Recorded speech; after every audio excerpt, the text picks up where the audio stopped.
Shabbat Shalom. There's a story that I usually tell earlier in the summer around Tisha B'Av, but a beautiful story about the four rabbis who went up to the Temple Mount not long after the destruction of the Second Temple to see the ruins of the temple. And the story goes that when these four rabbis, all leaders, approached and they saw the ruins, they tore their garments in mourning, and they continued to approach feeling such sadness. And they saw a fox run out of where the Holy of Holies had once stood, and they all began to cry, except for Rabbi Akiva, who started to laugh. And the others looked at him and said, Rabbi Akiva, why are you laughing at this moment? We see a fox coming out of where the high priest used to talk to God on Yom Kippur, the Holy of Holies. So Rabbi Akiva said, well, there's this prophecy we had that one day the temple would be destroyed and that there would be foxes in the wilderness where the temple once stood. And I saw that prophecy came true. So since I know that prophecy came true, I know the other prophecy, that one day the temple will be rebuilt and we'll be back in our land and we'll know peace will also come true. And the others said, Rabbi, they said, Akiva, you have comforted us. Akiva, you have comforted us. So there are times when the world seems like a challenging and place, a dark place. And then the groom walks into your service with the joy of a wedding. And there are so many prophecies in our tradition that one day God would destroy the temples and the people would be in exile and everything would not go well. But then there's also the other promises, the promises that God makes that they'll come back, and the joy that they would know would be greater than all the sorrow they'd ever experienced. And our job is, just as we see some promises take hold, others we have to also believe in and have faith in.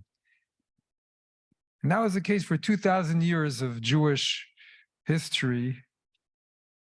And for Akiva and the Jews for 2 millennia, they could see that the temples were destroyed as God predicted. And they had to hold on to the belief that the Jews would return one day to the land. But we don't have to hope for it or dream for it. For us, it's a reality. In our days, how can we not see God's hand in a return to the Holy Land, the way it all happened, the great victories amidst all the pain and suffering that preceded it?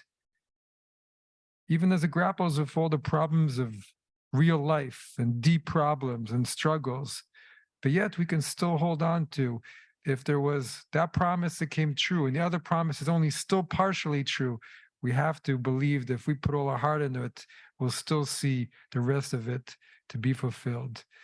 And right in the Psalms it says, when the Lord restored the captives from Zion, we were as dreamers. And so we're required to be a dreamer for many years to believe in that particular redemption.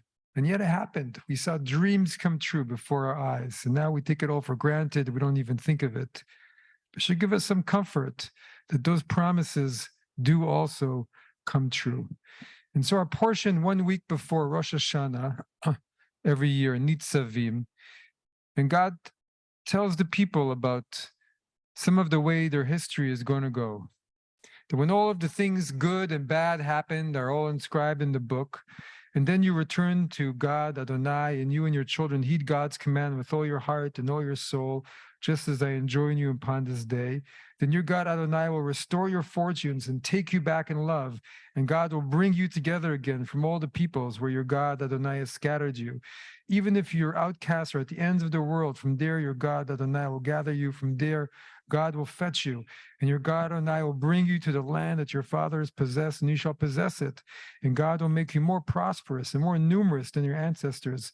Then your God Adonai will open up your heart and the hearts of your offspring to love your God Adonai with all your heart and soul in order that you may live.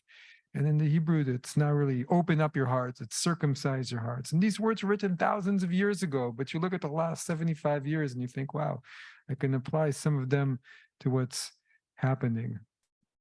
And so, speaking on some level on a level of Jewish history, of the establishment of the state, but also as individuals. And what's the Torah's vision of life?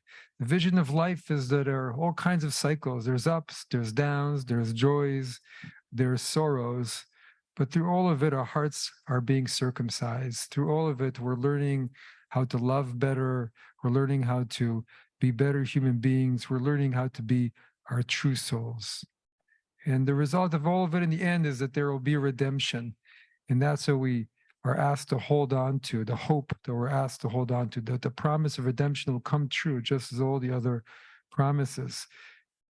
And so every year we come to the holidays and we think, well, does this even really work? This tshuva business, this repentance business, does it even work? How does it work? Why should I even do an accounting of the soul? I'm just going to fall back into my old habits afterwards. What will really happen?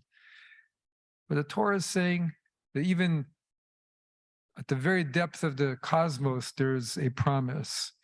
And that promise, which is just an expression of all the other promises, is that if you return, then to the divine, and the divine returns to you. That's the basic promise at the core of the universe. And if you return to your soul, then great things will happen. Not always the great things you may want, but the things that will be what you need to have. And the Torah is saying, have faith in that return. And even in those periods when we understandably lose faith, and how can we not think of the Israelites who left Egypt and saw all the miracles, and just not long afterwards saying, is there really a God? Where is God? Lost their faith so soon after seeing so many wonders. It's natural for human beings to go through that process. And that's because every time we're called to find again that faith, to find again that belief that there is joy within and joy without and joy around the corner. And this promise is what we're also called to find during the high holy days. It's what the Tshuva is about, returning to our true self, to our soul. Because when we find that place, then we know it is all going to find the path it's meant to take on a personal level, on a national level, on the level of Israel right now, on the level of the Jewish people, all of humanity. And all we can do our part is keep trying to return, keep trying to go back, and have faith that the universe will respond and return back to us. Shabbat Shalom.